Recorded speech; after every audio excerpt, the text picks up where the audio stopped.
గౌరవనీయులైన గ్రామ సర్పంచులందరికీ నా నమస్కారం.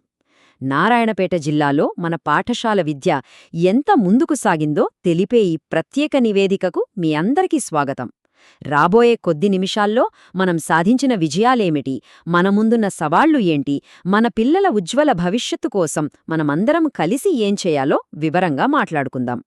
సరే, ఈరోజు మనం ప్రధానంగా 5 విషయాల గురించి తెలుసుకోబోతున్నాం. ముందుగా మన జిల్లా విద్యా వ్యవస్థ ఎంత పెద్దదో చూద్దాం.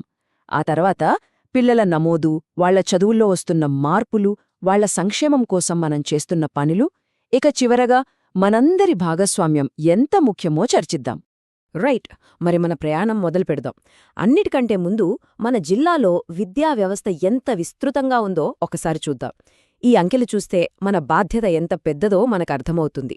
మన నారాయణపేట జిల్లా వ్యాప్తంగా మొత్తం 469 ప్రభుత్వ పాఠశాలలు ఉన్నాయి. అంటే దాదాపు ప్రతి గ్రామానికి, ప్రతి మారుమూల ప్రాంతానికి విద్యను తీసుకువెళ్లాలనే మన సంకల్పానికి ఈ సంఖ్యే ఒక పెద్ద నిదర్శనం.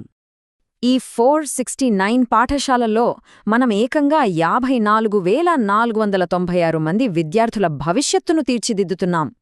ఇది కేవలం ఒక అంకె కాదు, ఇది మన గ్రామాల భవిష్యత్తు. ప్రతి బిడ్డ చదువు కూడా మనందరి బాధ్యత. ఇప్పుడు మనం పిల్లల నమోదు వివరాలను చూద్దాం.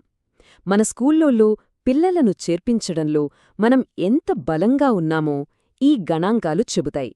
నిజానికి ఇదే మన విద్యా వ్యవస్థకు ఒక బలమైన పునాది. ఇక్కడొక విషయం గమనించండి.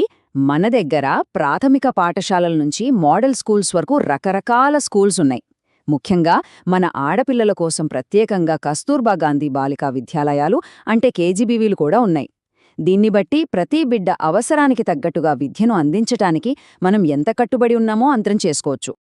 అయితే మనం సాధించిన విజయాలకు సంతోషిస్తూనే మన ముందు ఒక ముఖ్యమైన సవాలు కూడా ఉందని గుర్తించాలి. దాన్ని మనం అందరం కలిసే ఎదుర్కోవాలి. మరి అదేంతో చూద్దామా? మనం ఎంత సాధించినా మన జిల్లాలో ఇప్పటికీ 219 మంది పిల్లలు బడికి దూరంగా ఉంటున్నారు. ఇది మనం ఆలోచించాల్సిన విషయం. ఈ ప్రతి సంఖ్య వెనుక ఒక కథ, ఒక భవిష్యత్తుంది. ఈ పిల్లలను గుర్తించి వాళ్లని తిరిగి బడిలో చేర్పించడం మనందరి తక్షణ కర్తవ్యం. సరే, సవాళ్లు పక్కన పెడితే మనం సాధించిన కొన్ని అద్భుతమైన విజయాల గురించి ఇప్పుడు మాట్లాడుకుందాం. ఇవి మన పిల్లల చదువు నాణ్యతను పెంచడానికి మనం పడుతున్న కష్టానికి, మన టీచర్ల నిబద్ధతకు నిదర్శనాలు.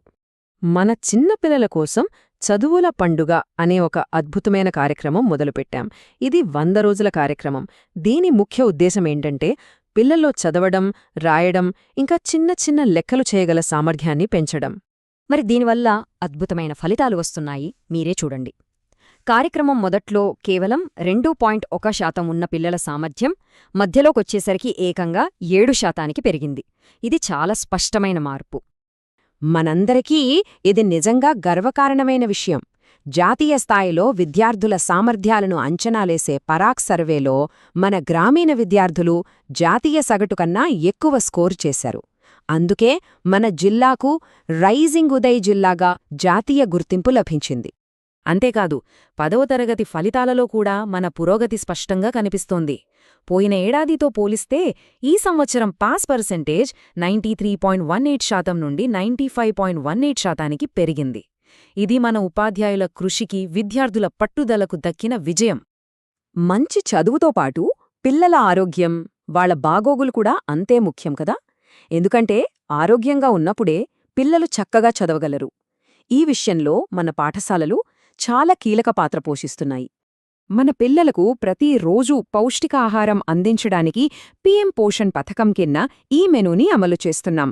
చూశారు కదా, కిచిడీ నుండి వెజిటబుల్ బిర్యానీ వరకు, ఉడకబట్టిన గుడ్లు, రాగి జావతో సహా వాళ్లకు మంచి సమతుల్య ఆహారం అందుతోంది. మీ అందరికీ చెప్పాల్సిన ఇంకో గర్వకారణమైన విషయమేంటంటే ఈ మధ్యాహ్న భోజన పథకం అమల్లో మన జిల్లా రాష్ట్రంలోనే 2వ స్థానంలో నిలిచింది. ఇది మన పిల్లల ఆరోగ్యం పట్ల మనకున్న శ్రద్ధకు ఒక పెద్ద నిదర్శనం. ఇప్పుడు మనం ఈ నివేదికలో అత్యంత కీలకమైన భాగానికి వచ్చాం. ఈ పురోగతిని ఇలాగే కొనసాగించడానికి సర్పంచులుగా మనందరి పాత్ర ఏంటి? మన పాఠశాలలను మరింత బలోపేతం చేయడానికి మనం కలిసి ఎలా పనిచేయగలమో మాట్లాడుకుందాం. మన స్కూళ్లలో సదుపాయాలను మెరుగుపరచడానికి అమ్మ ఆదర్శ పాఠశాల కమిటీలను ఏర్పాటు చేశాం.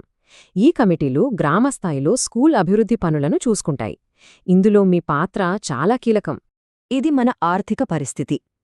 ఇప్పటికే 67% నిధులు పనుల కోసం ఖర్చయ్యాయి. మిగిలిన 33% నిధులు కూడా త్వరలోనే విడుదల కాబోతున్నాయి.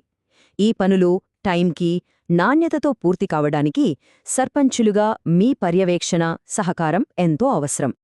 కాబట్టి మన పాఠశాలలను ఆదర్శంగా మార్చడానికి సర్పంచులుగా మనమందరం కలిసి ఈ కొన్ని ముఖ్యమైన పనులు చేద్దాం. మన గ్రామాల్లో బడిబయట ఉన్న ప్రతి బిడ్డను బడిలో చేర్పిద్దాం. స్కూల్ వసతులను, మధ్యాహ్న భోజనం నాణ్యతను అప్పుడప్పుడు పర్యవేక్షిద్దాం. మన గ్రామాల్లోని నిరక్షరాస్యులను ఉల్లాస్ కేంద్రాలలో చేరి చదువుకోవడానికి ప్రోత్సహిద్దాం. అన్నింటికంటే ముఖ్యంగా పాఠశాల కమిటీ సమావేశాలకు తప్పకుండా హాజరై మన గ్రామ అవసరాలను తెలియజేసి అభివృద్ధిలో భాగస్వాములవుదాం. ఒక్క విషయం మాత్రం గుర్తుంచుకోండి, మన పిల్లల చదువే మన గ్రామ భవిష్యత్తుకు బలమైన పునాది. మనం కలిసికట్టుగా కృషి చేస్తే మన గ్రామాన్ని, మన జిల్లాను విద్యాపరంగా ఉన్నత శిఖరాలకు తప్పకుండా తీసుకెళ్లగలం. ధన్యవాదాలు.